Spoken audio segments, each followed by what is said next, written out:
Hey everyone, if you follow News Nation, you know that we've been all over these allegations of fraud in Minnesota. Hundreds of millions of dollars potentially being siphoned off for several different fraud schemes. And News Nation has covered a parallel investigation in Maine going on as well. Now this story has another layer to it after this viral video from an independent journalist, Nick Shirley, has started to make the rounds and has prompted serious responses from people high up in the Trump administration, like Vice President Vance and like the director of the FBI, Kash Patel. This new video focuses on child care centers in Minnesota, although they may not actually be legitimate child care centers. The allegations focus on whether the money they've been receiving from the state, in some cases hundreds of thousands of dollars, in some cases upwards of $1 million annually for each one of these places, taxpayer money. And this journalist went to each one and didn't find the hallmarks of an actual child care center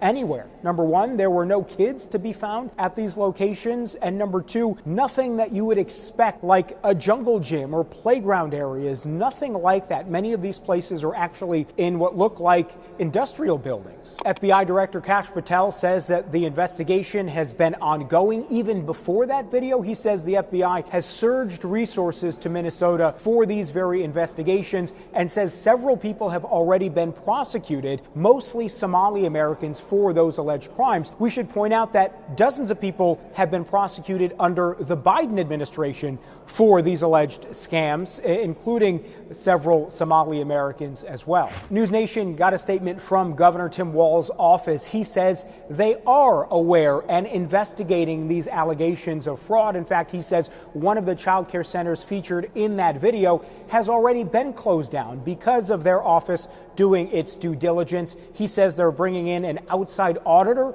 to look at Minnesota funds to make sure that any allegation of fraud is looked at and that those who are perpetrating these frauds are prosecuted.